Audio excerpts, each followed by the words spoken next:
신천지가 엄청 기승을 부리고 있습니다.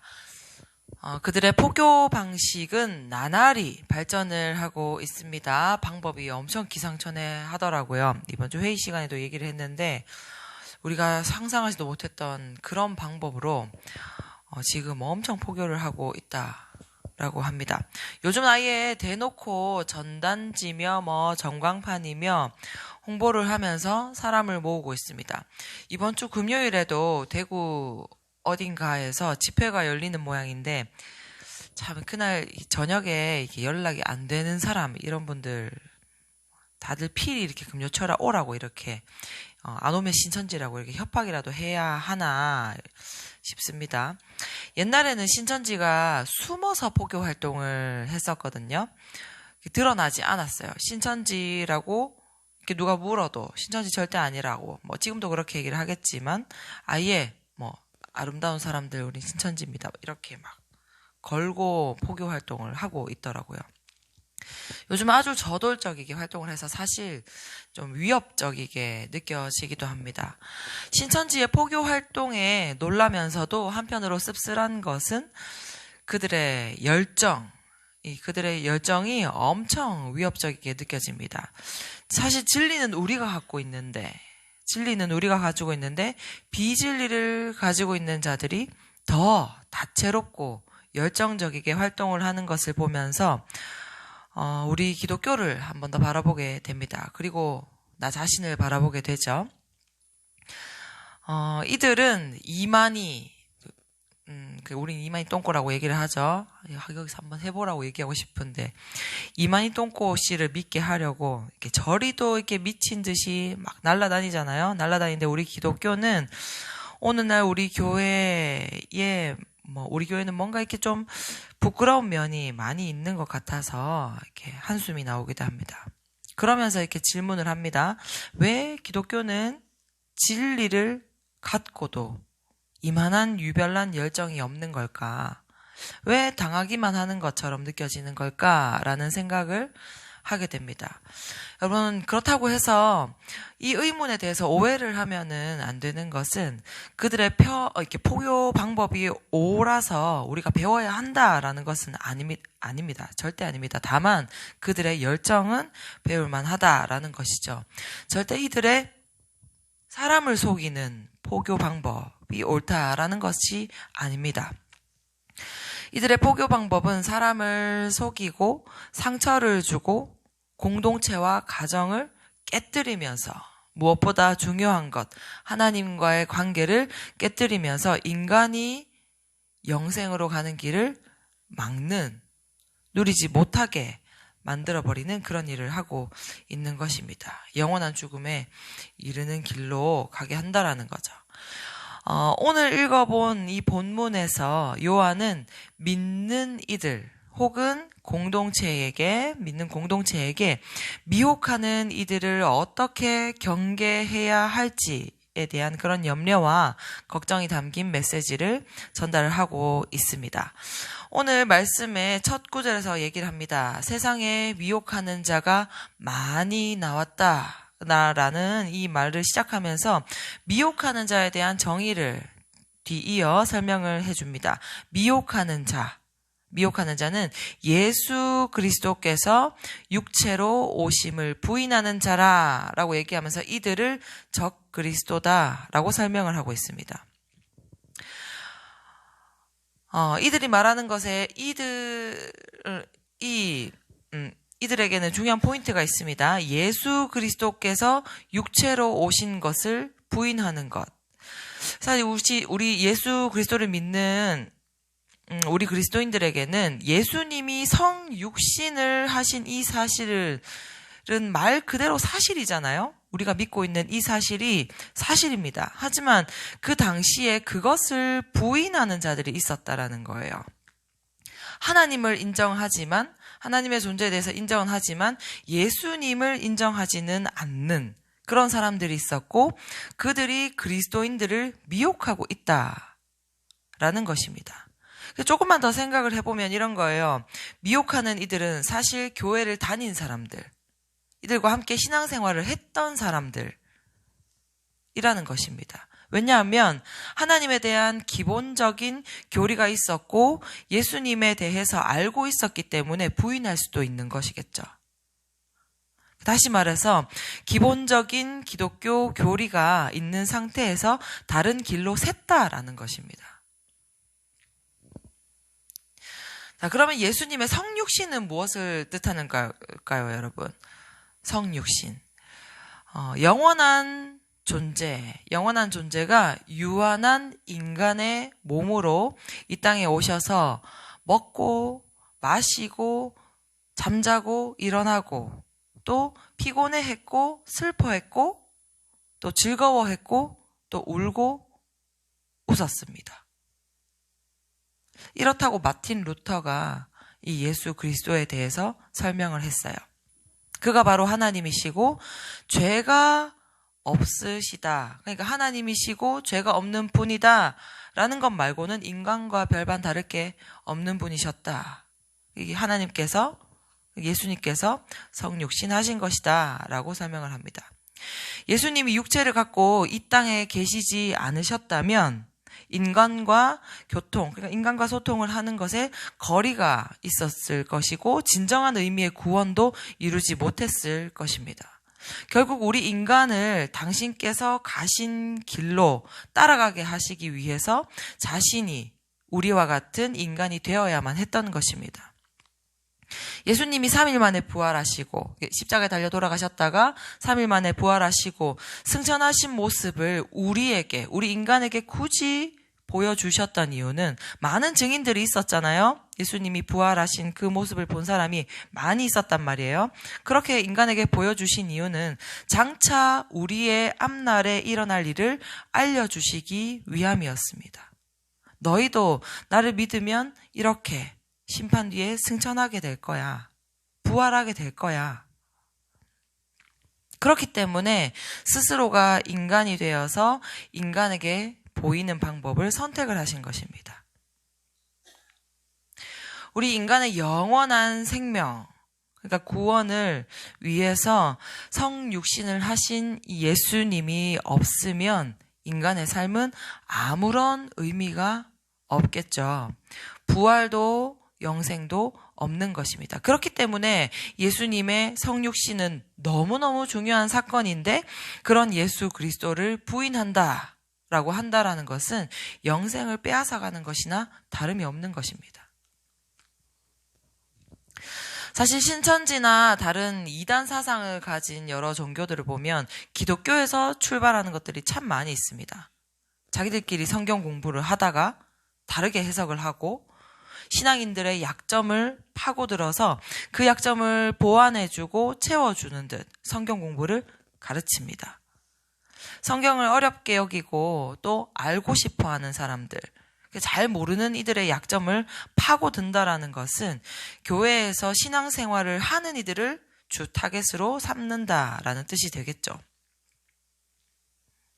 이렇게 미혹하는 자들이 예수 그리스도를 믿는 이들에게 다가가서 예수 그리스도는 단지 인간일 뿐이야.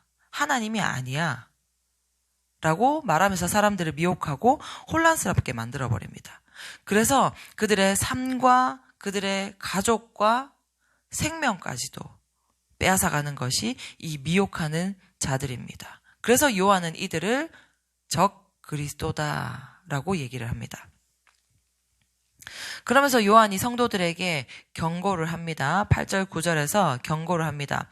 너희는 우리가 일한 것을 잃지 말고 오직 온전한 상을 받으라. 너희는 우리가 일한 것을 잃지 말고 라는 뜻은 너희는 우리가 가르친 것에서 벗어나지 말고 우리가 하나님에 대해서 예수 그리스도에 대해서 가르쳐 준 것들에서 이 교리에서 벗어나지 말고 오직 온전한 상을 받으라. 온전한 상이라고 얘기하는 것은 영생을 뜻합니다, 여러분. 우리가 가르친 교훈, 우리가 가르친 이 교리에서 지나친 자들, 그러니까 하나님에 대해서 알아가다가 이 교훈 안에 거하지 않고 교리에서 너무 앞서가서, 그러니까 너무 진보적이거나 너무 개방적이어서 앞서가다가 예수 그리스도를 아예 지나쳐서 이 길 밖으로 벗어난 자들, 예수 그리스도를 아예 거르는 자들은 하나님을 모실 수 없다라고 얘기를 합니다. 즉 그들 안에 하나님이 없다라고 말을 하고 있는 거죠. 그렇기 때문에 그들을 어떻게 대해야 한다라고 그 미혹하는 자들을 대하는 방법을 요한이 알려줍니다. 자, 우리 10절 한번 읽어보실까요? 10절. 10절 한번 읽어볼게요. 시작. 누구든지 이 교훈을 가지지 않고 너희에게 나아가거든 그를 집에 들이지도 말고 인사하지도 말라. 자, 일단 집에 들이지 말라라고 얘기를 합니다. 이단 중에서요, 여러분 하나님의 교회를 만나보신 적이 있으세요? 하나님의 교회는 가가호호 방문을 하면서 이렇게 띵동띵동 합니다. 띵동띵동 하면서 포교 활동을 하는데 옛날에 저희 할머니, 지금은 돌아가시고 안 계신데 저희 할머니 살아계실 때 그때도 여든이 이렇게 훌쩍 넘어가는 이렇게 90을 바라보시는 그런 연세셨는데 집사님이셨는데 이단 이런 걸 잘 모르셨어요. 잘 모르시고 그냥 그저 하나님만 바라보고 성경책 보시고 새벽 예배 가시는 분이었는데 이게 누가 배를 눌러서 물 좀 달라고 얘기를 하니까 그냥 할머니 문을 열어주신 거예요. 그러면서 우리 할머니는 이렇게 더운 날 아이고 수고한다고 그들한테 물도 대접하시고 주스도 대접하시고 그렇게 집에 들이셔서 이렇게 하신 거예요. 근데 그걸 여러 번 하셨던 것 같아요. 왜냐하면 그들이 보기에는 그 포교 활동 나오신 그들이 보기에는 이분을 전도해야 되겠다라고 생각을 하셨겠죠. 그래서 여러 번 이들이 집에 방문했다라는 걸 나중에 알게 됐죠, 제가. 그래서 노발대발을 했었죠. 다시는 집에 들이지 말라고. 그렇게 얘기했습니다.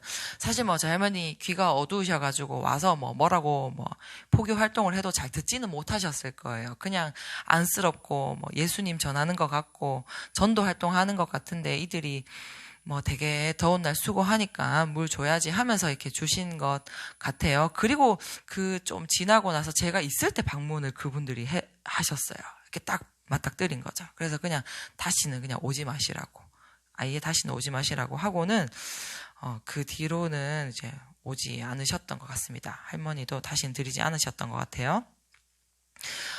이렇게 집에 찾아와서 하나님의 교회처럼 이렇게 포교 활동을 하시는 분들이랑 대화를 해봤자 이렇게 출발하는 이 사상 자체가 기본 신앙 자체가 이렇게 교리 자체가 다르기 때문에 대화가 안 됩니다.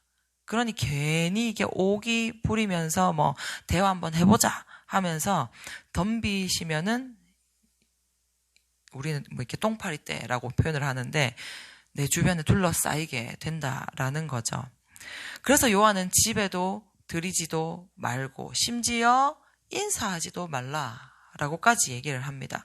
그냥 인사 안 할 것까지 있나 이렇게 생각을 하실 수도 있는데 여러분 인사에는 어떤 의미가 담겨 있을까요? 잘 지내니? 라는 그런 안부를 묻는 뜻도 담겨 있지만 여기에서 말하는 이 요한이 말하고 있는 그래서 원어적인 의미로 해석을 해보면 이 인사에는 기쁨으로 무난하다라는 뜻이 담겨 있어서 인사를 한다는 것을 미혹하는 자들의 잘못된 이 교훈에 침묵하거나 혹은 동의한다라는 의미가 되는 것입니다. 여러분 무슨 말인지 아시겠어요? 그러니까 너의 삶 그러니까 너의 신앙생활로 인해서 기쁜 삶을 살아간다라는 것을 인정하는 것이다 라는 것이죠. 그것은 그들의 교리를 인정하는 것이다 라고 해서 간접적으로는 악을 인정하고 동참한다라는 의미로 여겨서 요한은 인사하는 것조차도 집에 들이는 것은 물론이고 인사하는 것조차도 하지 말라라고 경고를 합니다. 그러면서 11절에서 이렇게 얘기를 합니다. 그에게 인사하는 자는 그 악한 일에 참여하는 자임이라. 근데 사도 바울은 로마서 12장에서 악인에게 선을 베풀라라고 말을 하던데요. 여러분 이것은 악을 선으로 이기라라는 이 악을 이기는 방법에 대해서 말을 하는 것이지 악에 대해서 지지 말라, 경계하라, 악에서 떠나라 라는 이 태도로는 이제 요한과는 같다라고 보시면 됩니다. 악에 동참하지 말라는 것은 똑같다라는 거죠. 그래서 요한은 이러한 상황에서 진리와 사랑을 실천하라. 어제 지동춘 목사님께서 설교를 해주셨죠. 진리와 사랑을 실천하라 라고 더욱 권면을 했습니다. 어제 본문의 내용입니다. 여러분, 그리스도인들에게 진리는 무엇입니까? 말씀입니다. 말씀이죠. 그 말씀을 지키는 것. 그 말씀을 지키는 것은 사랑을 실천하는 것입니다. 하나님을 사랑하는 것, 그리고 이웃을 사랑하는 것. 우리 계명 첫 번째 계명, 두 번째 계명에 보면 나와 있잖아요. 하나님을 사랑하는 것, 이웃을 사랑하는 것.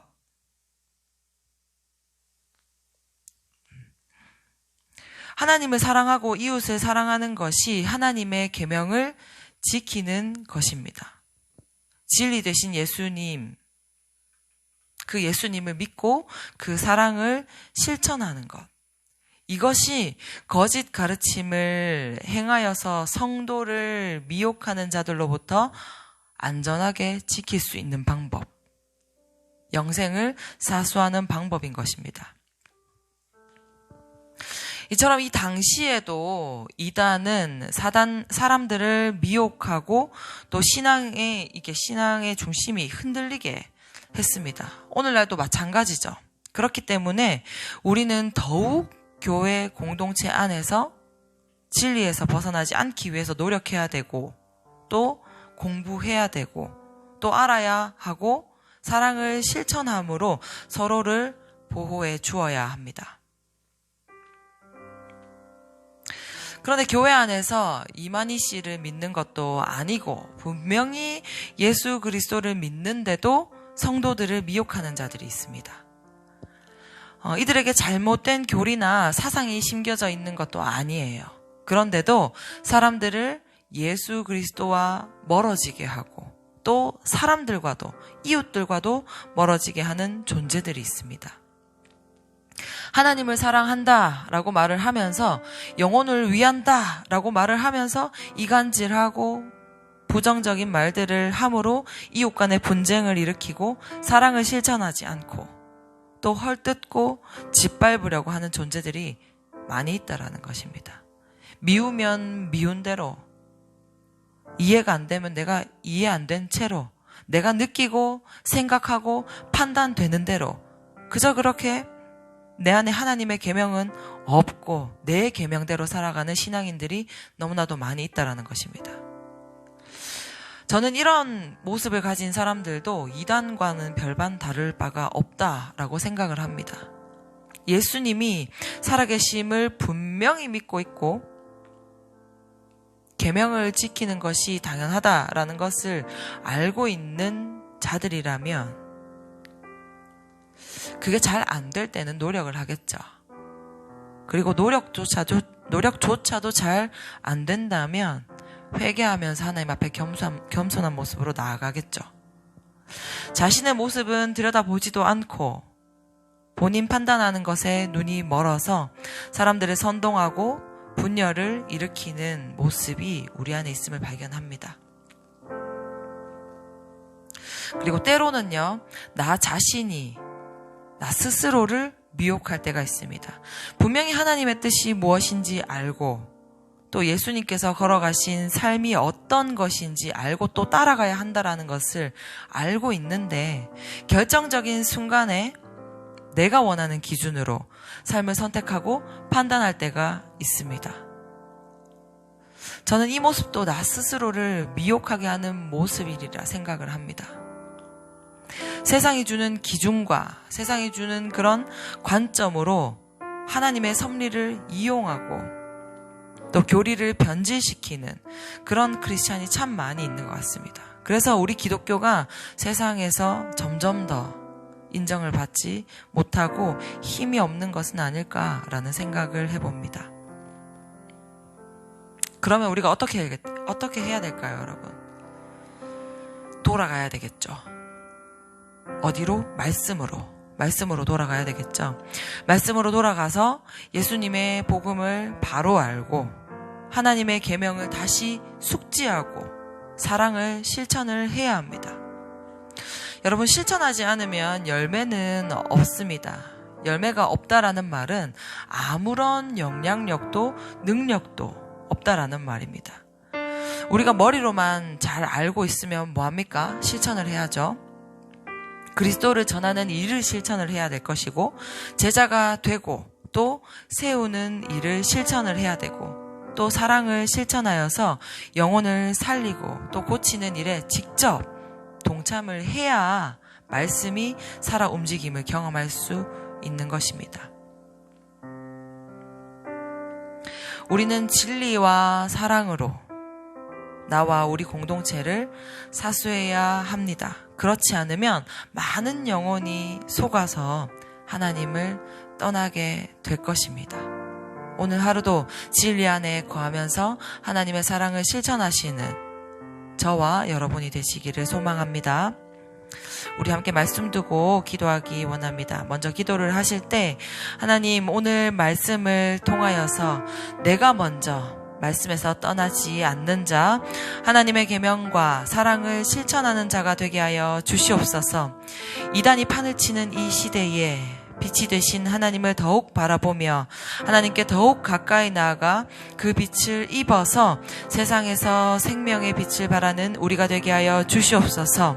나로 하여금 예수 그리스도의 사랑이 전해지도록 우리가 먼저 깨어서 진리와 사랑을 실천하는 자가 되게 하여 주시옵소서라고 우리 간절한 마음을 담아서 함께 기도하며 나아갑시다. 함께 기도합시다. 하나님,